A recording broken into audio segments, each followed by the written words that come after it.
nós falaremos sobre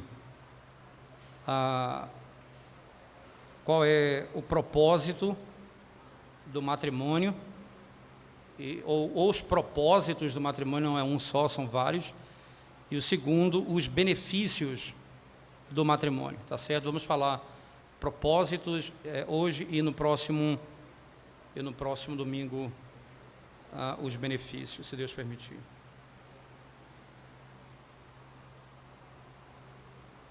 Irmãos, você sabe que o nosso material, nós estamos trabalhando aqui, como eu falei, é tirado muito de pessoas que pesquisaram sobre as obras dos puritanos, e é um trabalho bem amplo nesse sentido. Então, quando nós falamos os puritanos, entenda que é porque é um entendimento geral deles. Significa que todo mundo pensava assim, mas era geral, era assim.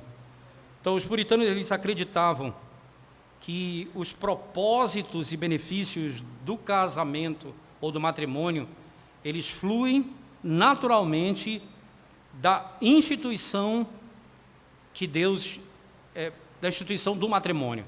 Então, Deus foi que instituiu o matrimônio, então dessa realidade é que flui tanto o propósito quanto o benefício. Porque se é estabelecido por Deus, tudo que Deus fez tem um propósito. Veja, todas as coisas cooperam para o bem daqueles que amam a Deus, daqueles que foram chamados segundo o seu propósito. Então, quando você, por exemplo, lá em Efésios, capítulo 1, verso 11, dá uma olhadinha rápida lá, né? Efésios 1:11, o apóstolo Paulo, ele usa essa palavra propósito também de maneira bem clara, né? Por exemplo, rapidamente aqui, Efésios, capítulo 1, verso 11. Nele digo, em quem também fomos feitos herança, havendo sido predestinado conforme o propósito daquele que faz todas as coisas segundo o conselho da sua vontade. Então, o propósito daquele que faz todas as coisas segundo o conselho da sua vontade. Então, o propósito do matrimônio, ele não pode estar em outro, senão naquele que instituiu o matrimônio. Esse é o propósito, e aqui está o propósito. Então, é nele que nós vamos buscar esse conceito, tá certo? Então, o matrimônio, ele tem um propósito como aquilo que é básico e fundamental. Tudo aquilo que foi criado por Deus foi feito com um propósito, certo? Foi feito com um propósito.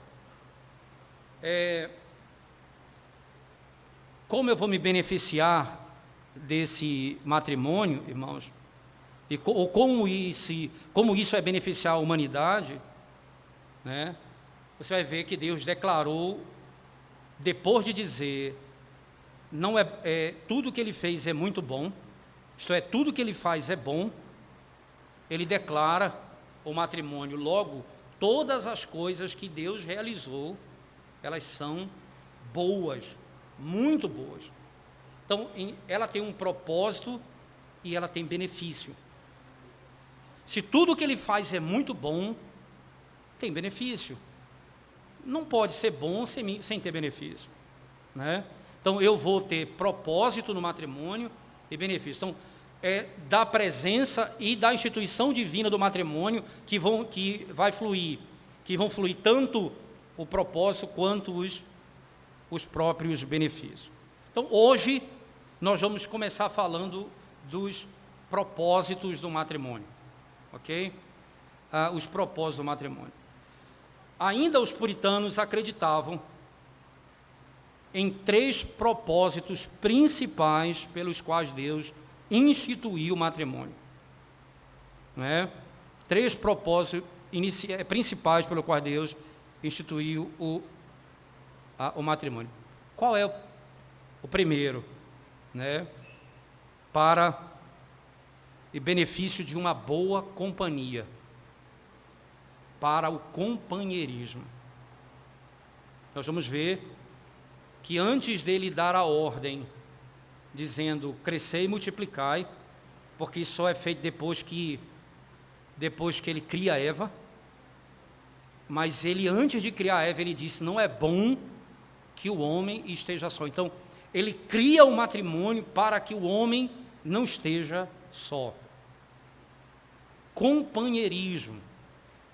Companheirismo. Segundo propósito do matrimônio, irmãos, procriação de filhos. Geração de filhos.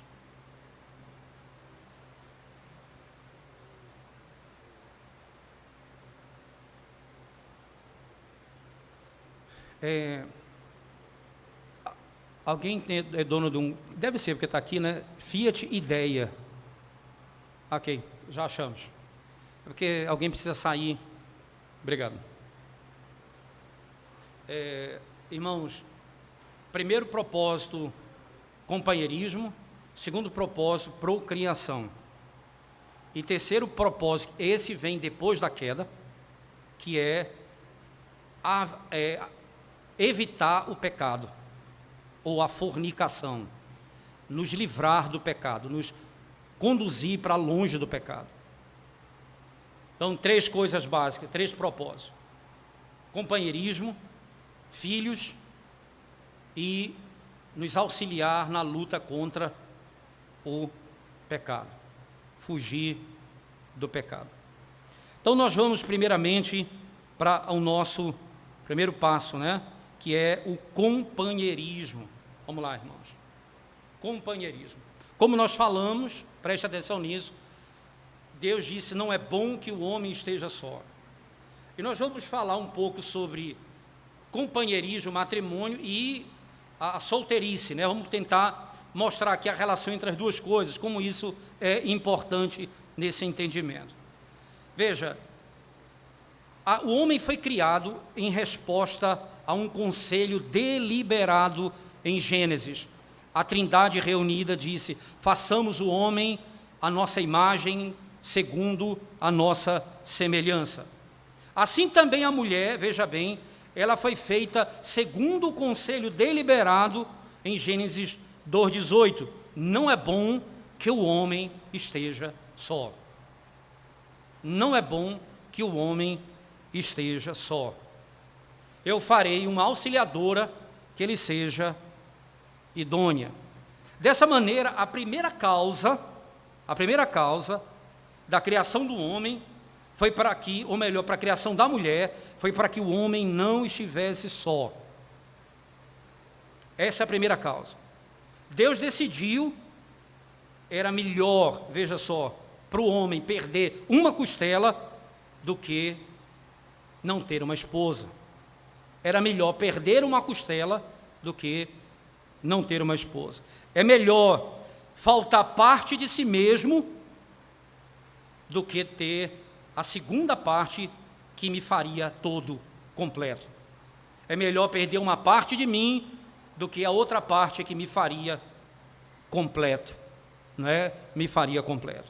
Então, o matrimônio, irmãos, o casamento foi ordenado em resposta a uma necessidade natural. Um puritano explicou da seguinte maneira: Eva foi dada como esposa para evitar a inconveniência da solidão, significada nessas palavras: não é bom para o homem ficar só. Não é bom para o homem ficar só. É como se tivesse dito: essa vida seria miserável e seria desprazerada para o homem se o Senhor não desse a ele uma esposa que pudesse acompanhá-lo nas suas angústias e nas suas dores. Ainda o puritano afirmou: se não é bom para o homem estar sozinho, então é bom para o homem ter uma companhia. Se não é bom para o homem estar sozinho, é bom para o homem ter uma companhia.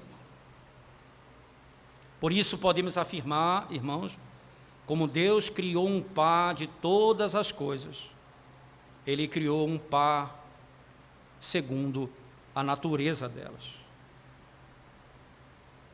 Deus fez a companhia do homem de acordo e de tal maneira que essa companhia seria a sua segunda metade. A sua segunda metade. E que seria unida a ele em amor. Seria útil para a procriação da semente. Seria útil também para que em todas as suas atividades ela estivesse presente com ele. E assim, de modo claro, fosse extremamente conveniente para ele. Deus estabeleceu uma companhia para o homem. Então alguém poderia dizer, não há espaço para a vida de solteiro. A solteirice não é boa. Então a solteirice, ela tem uma falta, ela me faz perder uma grande parte da minha vida, ou não ter prazer como o Senhor estabeleceu. Alguém poderia pensar, então, que o celibato não agrada ao Senhor em nada. Lembre-se, irmãos, no início da igreja em Corinto, e nós já pregamos, e era essa a tônica da mensagem, eu lembro muito bem. Era um contexto histórico, era um contexto específico, era um contexto específico de sofrimento. Naquele período, quando no início da igreja, no período do Novo Testamento, não é? Quando a igreja, antes de ter sido espalhada, e seria espalhada, ela seria quebrada em pedaços, por meio de perseguição. Muitos entenderam, e Paulo aconselhou, que seria mais prudente viver uma vida solteira do que ser casado, por causa da dureza, por causa do sofrimento que a família passaria quando elas fossem tomadas pela força, destruídas pela força. Em tempo de perseguição, o matrimônio poderia ter se tornado um impedimento acidental para a disseminação do Evangelho. Isso chamou o homem ao confinamento nas suas obrigações domésticas, porque eles tinham que viajar, ele tinha que fugir, você tinha a pobreza, você tinha o martírio, era tanta luta nesse período, que viver casado nesse contexto era um empecilho para que o Evangelho pudesse até mesmo chegar em outras regiões, porque o homem não poderia deixar sua família. Puritano Taylor disse certa vez, né, ele diz, durante esse período, o apóstolo Paulo recomendou as vantagens de uma vida solteira, não por mandamento do Senhor, mas pelo espírito de prudência, para as necessidades daquele momento, e com o objetivo de avançar, irmãos, o ministério da pregação da palavra pelo mundo. Por isso Paulo diz que ele tinha mais liberdade para ir, porque ele estava livre quanto a isso. A solteirice não era em si mesmo melhor, irmãos, não é? Podemos dizer, a solteirice não era em si mesmo melhor para servir a Deus, mas ela poderia ser mais útil durante os tempos de aflição nos quais a igreja viveu. O apóstolo Paulo ordenou a vida de solteiro. Ele ensinou sobre isso, né? Não simplesmente no que diz respeito ao fato de que seria algo ordenado por Deus, mas, mais uma vez, pelo tempo de aflição que a igreja estava vivendo. Quando Deus chama uma pessoa para ser solteira, Ele dá condição para ela, claramente. E Deus descreve isso. Deus, quando chama alguém para ser solteiro, Ele dá condições para ela. Abra sua Bíblia, por favor, lá na primeira carta de Paulo aos Coríntios, capítulo 7, por favor, versículo 35. Primeira carta de Paulo aos Coríntios, capítulo 7, versículo 35. Diz assim um texto sagrado: e digo isto para proveito vosso, não para vos enlaçar, mas para o que é decente e conveniente, para vos unirdes ao Senhor sem distração alguma. E ele usa essa expressão para que você ficasse sem nenhum impedimento. Você pudesse ir, vir, viajar, fugir. Era por esse motivo que eu estou exortando vocês. Era necessário. Mas não era, casar não era algo que Deus de dizer, se você casou nessa época, você pecou. O que ele está dizendo é, uma pessoa casada num período como esse, ela é dividida entre atender sua esposa e servir ao Senhor. A vantagem da solteirice é, entretanto, não é uma devoção não dividida. Você se dedica somente e faz tudo o que é necessário pelo Senhor. Você vai servir a Deus na sua casa, restrita à sua família, esse é o grande ponto. E no outro caso você vai sair pelo mundo. Essa é a linguagem que Paulo utiliza no texto, né? Então, não haverá distração, não haverá divisão no texto. Uma vida sem casamento ou a solteirice, né? Ela tem em si, irmãos, a simplicidade dos sentimentos e mais espaço para a religião, se ele usasse a solteirice para esse fim. Não a natureza do ser solteiro te dará mais comunhão com Deus ou coisa assim, porque não há estado nesse mundo que te dará mais comunhão a Deus, se você não buscar a Deus. Mas se você vai buscar a Deus, ser solteiro, nessas circunstâncias, é muito mais claro. Por isso Paulo trata sobre isso com muita clareza. Entretanto, no meio disso tudo, casamento ainda é recomendado. Veja, Hebreus 13, 4, nós já citamos isso, mas vamos mais uma vez, Hebreus capítulo 13, versículo 4.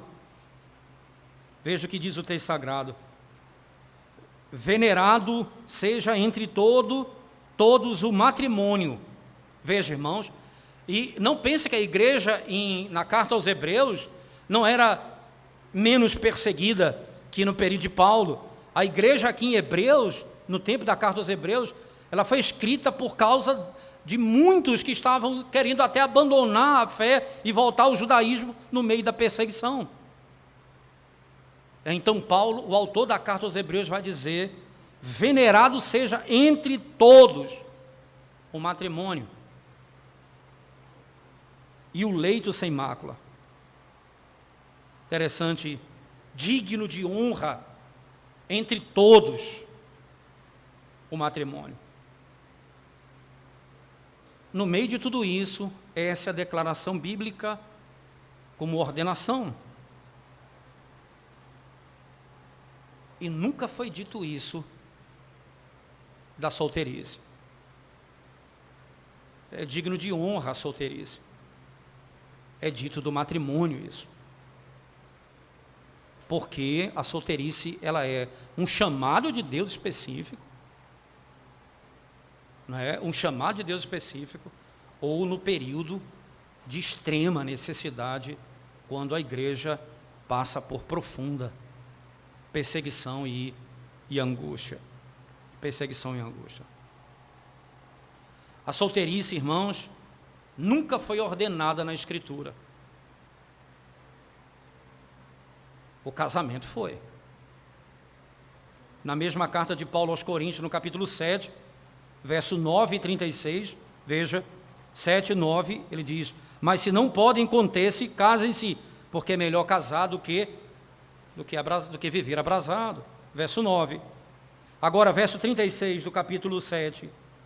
Mas se alguém julga que trata indignamente a sua virgem, se tiver passado a flor da idade, e se for necessário que faça o tal que quiser, não peca, casem-se. Casem-se. Enquanto o matrimônio tem as suas dificuldades, a vida de solteiro tem os seus desejos. Enquanto o matrimônio tem as suas lutas, a vida de solteiro tem os seus desejos, que podem se tornar mais angustiantes, mais perigosos e mais capazes de produzir resultados que levem ao pecado. Enquanto as angústias do matrimônio nos chamam para o exercício da nossa obrigação marital e da piedade. Da nossa obrigação marital e da piedade. Embora possa ser argumentado ainda que uma vida solteira ou um solteiro tem a vantagem de viver uma vida de pureza e devoção. Deve ser lembrado, irmãos, nenhuma dessas graças é ausente também na condição de casado. Ora, é lembrado o texto de Hebreus, no capítulo 13, verso 4. Venerado seja entre todos o matrimônio, e o leito sem mácula. Mas ele diz, aos fornicadores, porém, e aos adúlteros, Deus os julgará. A pureza, ela não é também diminuída no matrimônio, porque a vida íntima de um casal é tratada com a pureza ordenada pelo Senhor. Não há aqui nada que fuja esse princípio, né? Pureza e devoção devem ser exercitados no matrimônio para preservar a honra do matrimônio, e ambos devem ser exercitados no meio das lutas, não é? No meio das angústias, que muitas vezes não vão estar na vida do solteiro. O solteiro não vai passar por muitas angústias que um casado vai passar. Mas então, a piedade e a devoção no matrimônio nos ajudará a passar pelas lutas que são próprias do matrimônio. Alguém poderia imaginar o solteiro, irmãos, é uma vida cheia de doçura, perpétua doçura, porque nos deixa sem as angústias dos sofrimentos da vida de matrimônio. Pode ser verdade em algum aspecto, né? Mas ainda é uma vida clara de singularidade, e que muitas vezes, veja só, irmãos, a vida de dureza, a vida de angústia, ela é uma vida que está presente em qualquer um, em circunstâncias diferentes, seja no estado de solteirice, seja no estado de matrimônio, não importa, o sofrimento é parte disso. Mas o que nos ajuda é que no matrimônio eu tenho alguém para me socorrer, eu tenho alguém para me ajudar, eu não estou só. Aí eu tenho uma vantagem.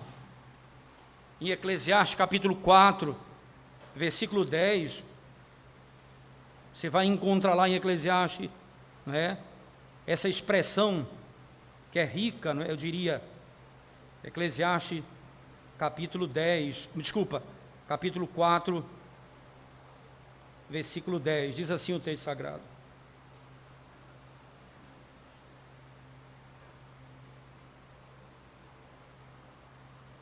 porque se um cair, o outro levanta o seu companheiro, mas ai do que estiver só, pois caindo não haverá outro que o levante, não haverá outro que o levante. Se eu aplicar esse verso ao matrimônio, e aí foi feito isso por um puritano chamado Charles Bridges, ele resumiu dizendo o seguinte: para começar desde o princípio, com essa ordenança, onde Deus declarou a sua própria mente, não é bom para o homem estar só. Não é bom, ele diz, no paraíso, muito mais no deserto. não é bom. Se no paraíso não é bom para o homem estar só, ele disse muito mais no deserto, onde nós caminhamos, onde sofremos. Não é bom para o homem estar só, em hipótese alguma. Se uma vida solteira te dá mais tempo para devoção, a vida de casado é mais complicada e ela tem mais necessidade de que mais graça seja derramada sobre nós. Então, nós precisamos de maior devoção. Enquanto solteiro, eu oro sozinho. Casado, eu oro só. Eu oro com a minha esposa. Eu oro com meus filhos. Eu oro muito mais. Muito mais. Porque, sem dúvida, as lutas são assim. Preste atenção, irmãos, o que um dos puritanos fala acerca da vida de solteiro. O que pode uma mulher solteira saber de submissão ao seu marido, como ao Senhor? E como pode um homem solteiro saber de amar a sua esposa como Cristo amou a igreja? Como pode um homem no celibato saber das obrigações de pais e o exercício do amor para com os seus familiares? O que pode saber? O que pode uma pessoa solteira saber do privilégio de ser o lugar onde serão formadas as sementes que habitarão os céus? O que pode saber? De muitas maneiras, o matrimônio é reconhecido como uma bênção excelente da parte do Senhor. Enquanto o matrimônio tem os seus espinhos, todo relacionamento dessa parte daqui dos céus tem também. Todo e qualquer relacionamento dessa parte dos céus tem os seus espinhos. Esse mundo, irmãos, é um deserto em que cada condição é tratada por meio de sofrimento e aflições por causa do pecado. Mas o sofrimento e as aflições, como disse Jó ao descrever sua vida, os nossos dias são poucos e cheios de angústia. Jó 14:1. Os nossos dias são poucos. Isso não é só o casado, é o homem nessa vida. Nenhuma condição, se você quer casar para ser eternamente feliz, não case. Porque nenhuma condição na terra é inteiramente feliz. Se felicidade significa livre de sofrimento. Mas o casamento tem essa vantagem particular, irmãos.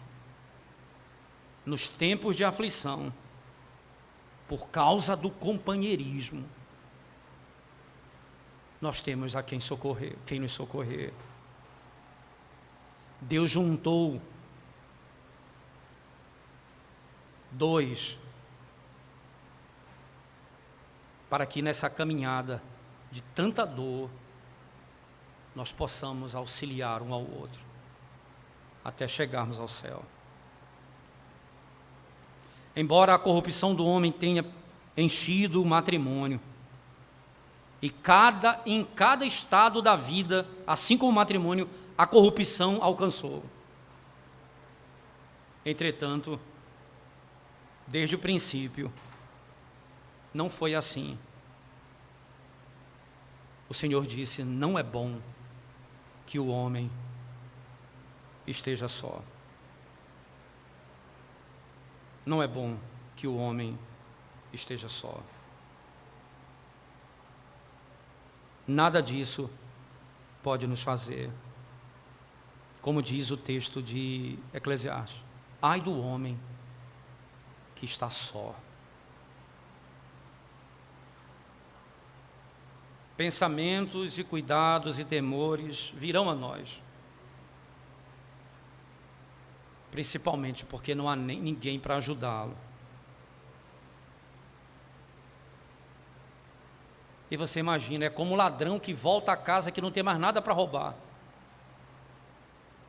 Não há ninguém para socorrer, a casa está entregue. Podemos ter amigos que nos ajudem no tempo de dificuldade, mas falta a intimidade de um matrimônio. Um homem casado tem uma companhia que entra no coração dele, participa de tudo que acontece com ele, é tocado por todos os sofrimentos dele, e ele faz tudo o que está em seu poder para adoçar a condição do outro. O sofrimento do outro é grande, e ele tenta adoçar a amargura do momento.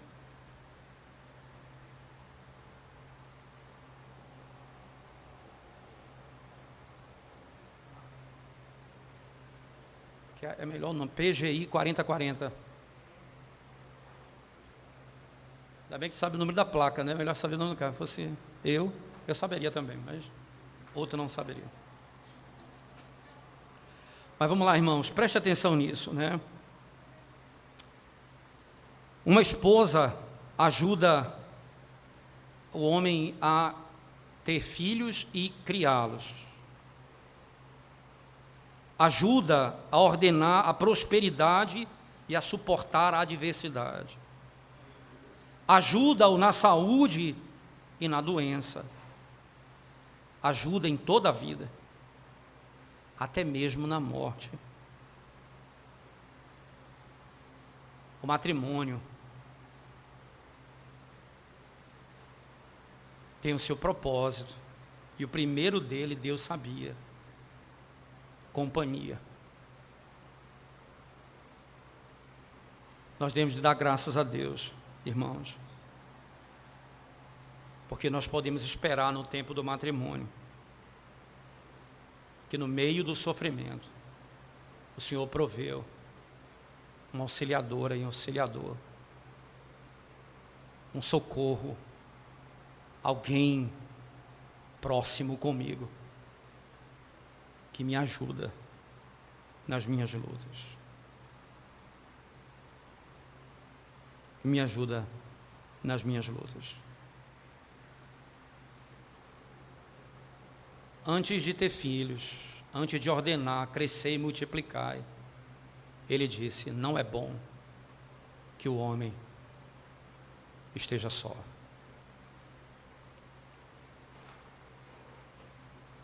A beleza da companhia, por isso desejar estar perto do outro. Eu preciso fazer do meu casamento harmonioso. Eu preciso viver em paz com a minha cônjuge. Preciso ter harmonia no meu lar. Literalmente. Segundo grande propósito, procriação. Primeiro propósito, matrimônio, companheirismo. O segundo propósito, procriação, né? Lá em Gênesis capítulo 1, verso 28, Gênesis capítulo 1, verso 28, diz assim a palavra de Deus: e Deus os abençoou, e Deus lhes disse: frutificai e multiplicai-vos, e enchei a terra, e sujeitai-a, e dominai sobre os peixes do mar, e sobre as aves dos céus, e sobre todo animal que se move sobre a terra. O segundo propósito do matrimônio é procriação. Enchei e multiplicai, né? Deus nos deu então a ordem de crescer. É sobre a autoridade de cada criatura, irmãos, nesse mundo, que Deus estabeleceu o objetivo: crescer e multiplicar. Foi dado isso a todos eles. Todas as criaturas, entenda, não apenas o homem e a mulher, mas tudo que ele criou. Eles então começaram a produzir segundo o seu tipo, segundo a sua própria natureza. Eles começaram a procriar. Essa é a realidade do mundo. O homem não deveria apenas multiplicar, diferentemente de todas as outras coisas que cresciam. Deveria dominar sobre toda a criação. O homem deveria se multiplicar e deveria dominar a criação. É como um vice-regente de Deus. Eles estavam ali exercitando o senhorio debaixo da soberania de Deus. A criação reconhecia naturalmente que o homem foi feito à imagem de Deus, e por isso se curva diante dele. Seja quando um jumento abaixa o seu pescoço para receber a carga, independe, eles reconhecem a autoridade do homem sobre eles, a criação dominando, o homem e a mulher dominando a criação. Quando Deus trouxe a mulher para o homem no matrimônio, Ele imediatamente os responsabilizou, dizendo: crescei e multiplicai. Era um dos propósitos do matrimônio: crescer e multiplicar. Você sabe por que a palavra matrimônio, né, de onde ela vem? É uma palavra latina, que é matrimonium mesmo, mas ela vem da palavra mãe, né? Essa expressão mãe, que em inglês usa a palavra mothered, que é uma expressão em inglês que ela foi feita para crescer, para multiplicar. Então, o casamento, ele tem um propósito. A própria palavra matrimônio diz o seguinte: Deus fará mães daquelas virgens que foram chamadas para esse matrimônio, isto é, para o casamento. E lá estaria a semente do mundo. E nesse relacionamento, na própria palavra matrimônio, estaria disposto o conceito: a semente do mundo seria mãe. Foi esse o propósito. Deus vai povoar a cidade do céu por Ele mesmo. Deus reservou a grande cidade dos céus a si mesmo. Mas o subúrbio, irmãos, Ele deu a nós, que somos regentes, para povoar. Os céus Ele o fará. E Ele ordenou que povoássemos a terra. Que povoássemos a terra. Esse foi um mandado dado por Deus antes da entrada do pecado. O que significa dizer, irmãos? Deus aqui, Ele queria mais do que simplesmente uma multiplicação natural do homem sobre a terra. Mais do que isso. Alguém podia pensar, então, ter filhos, não é? Porque o homem caído pode também cumprir a ordem divina. Ter filhos. Não é só isso que Deus está dizendo aqui. O que Deus está dizendo literalmente é: Deus desejava uma posteridade santa e religiosa que pudesse adorá-lo. Não era apenas ter filhos. Se Ele ordena isso antes do pecado, é para que os filhos crescessem na realidade sem pecado, para, como Adão e Eva, servirem a Deus por toda a vida. Era esse o propósito.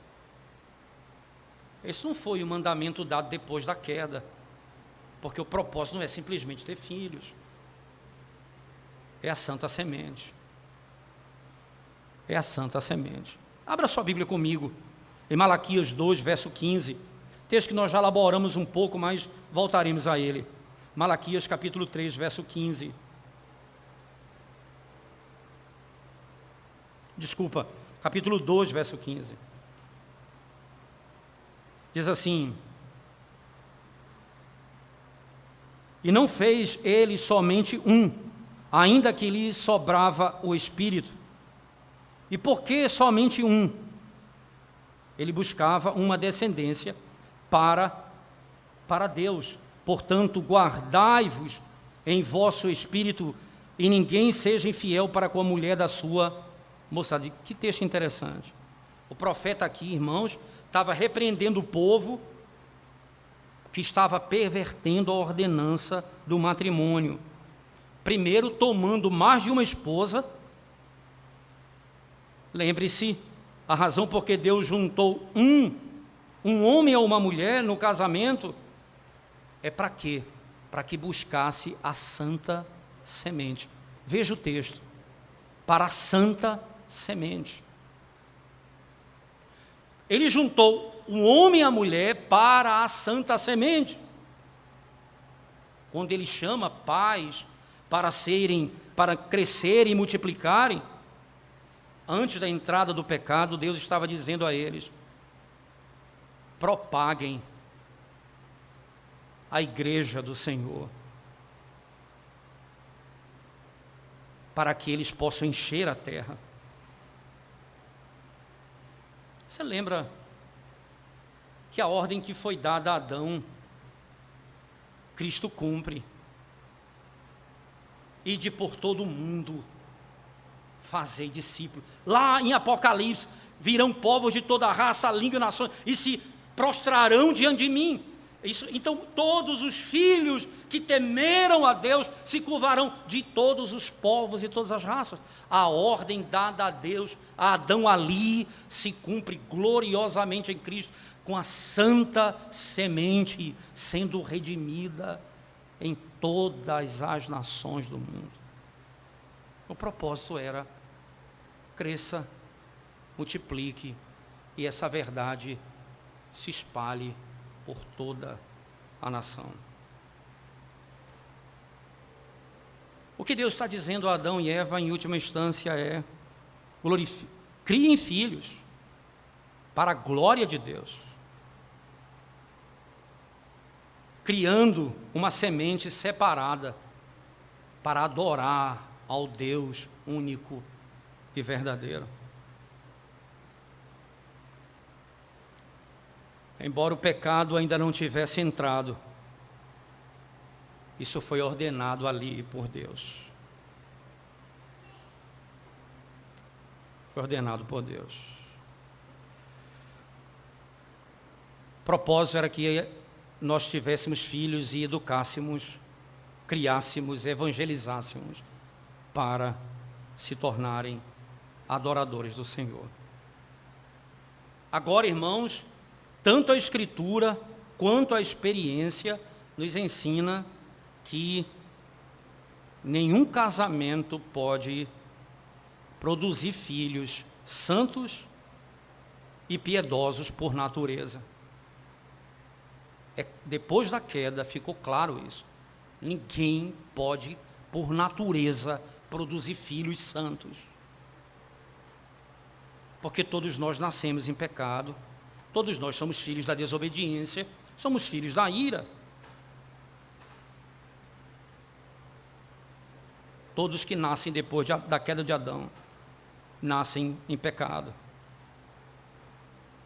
Lembra que Deus disse: façamos o homem conforme a nossa imagem, conforme a nossa semelhança. Mas no capítulo 5 de Gênesis, Adão é descrito como aquele que dá... Adão, ele é pai de Sete. Veja lá, Gênesis 5, verso 1 e 2, o texto sagrado diz assim: este é o livro de gerações, das gerações de Adão, no dia em que Deus criou o homem, a semelhança de Deus o fez. Veja que coisa interessante. Aqui Deus fez o homem à sua imagem e semelhança. Agora no verso 2, o homem e a mulher os criou e os abençoou, e chamou seu nome Adão no dia em que foram criados. E Adão viveu 130 anos e gerou um filho, à sua semelhança, conforme a sua imagem. Adão foi criado à semelhança e imagem de Deus, e ele cai. Agora, eles nascem ainda naquilo que ficou o resquício da imagem de Deus em Adão, mas o que prevalece categoricamente é a natureza caída deles. Eles são a imagem de Adão, caíram em pecado. A santidade dos nossos filhos, a santificação dos nossos filhos, não vem por natureza, mas pela graça de Cristo. Mas o pecado que veio ao mundo, irmãos, tornou nula a ordem de crescer e multiplicar? Não. Esse propósito permanece. Porque o que Deus ordenou ali foi simples. Uma geração santa. Devemos crescer e multiplicar para que os nossos filhos sejam educados, criados para a glória de Deus. Devemos criar filhos com a santa semente para o Senhor. Richard Baxter comentou: não é uma misericórdia pequena ser pai de uma santa semente. E esse é o propósito da instituição do matrimônio.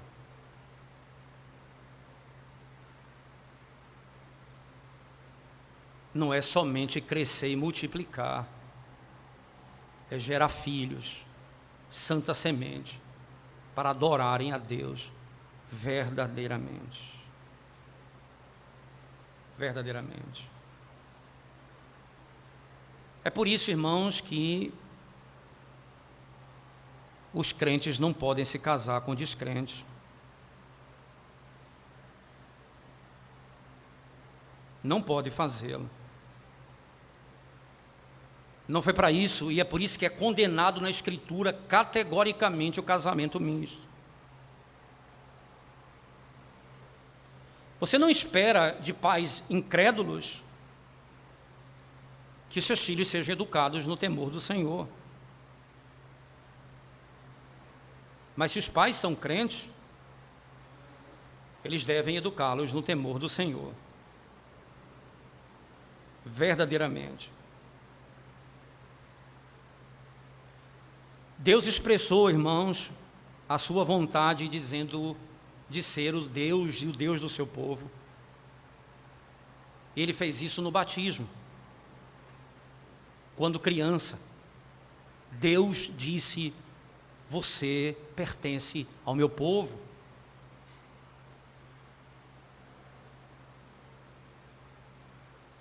Deus chama os pais à responsabilidade e os encoraja, irmãos, a que os seus filhos conheçam a Cristo e se casem com Ele nas suas almas. Ele nos chama à responsabilidade para instruirmos os nossos filhos que estão debaixo da nossa responsabilidade. Eu não posso mais com os filhos que saíram da minha responsabilidade, mas aqueles que estão debaixo da minha responsabilidade, eu devo educá-los no Senhor.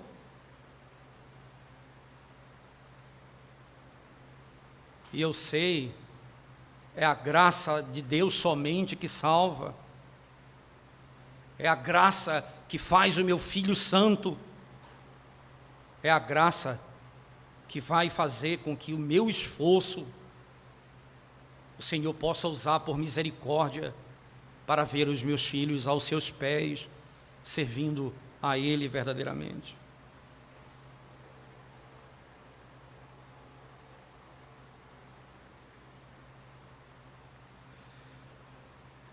Preste atenção naquilo que vamos colocar como um ponto final, irmãos. Imagina isso. o número da humanidade pode ser aumentado por casamentos em que filhos e filhos são gerados.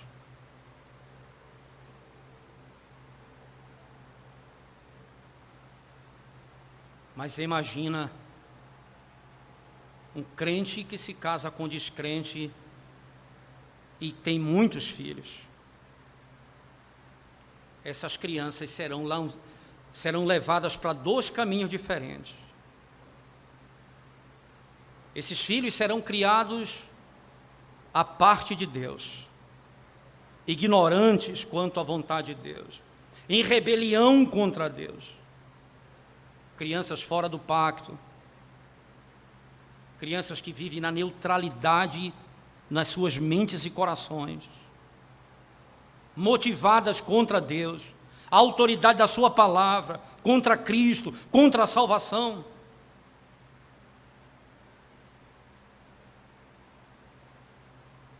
Crianças que nascem no meio da rebelião.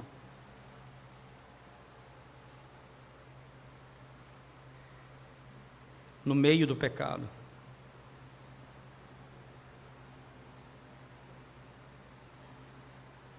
Precisamos, enquanto Deus nos deu semente, criar os nossos filhos para serem adoradores.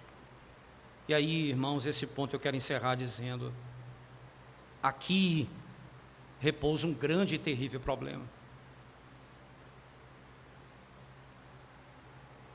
Quando os pais não trazem seus filhos para adorar a Deus. Por mais que você assista ao culto de casa, irmãos, vocês estão criando seus filhos longe da presença do Senhor e da comunhão dos santos. Depois, não reclamem quando eles entenderem que aprenderam com os pais que tem coisa mais importante nessa vida do que adorar a Deus.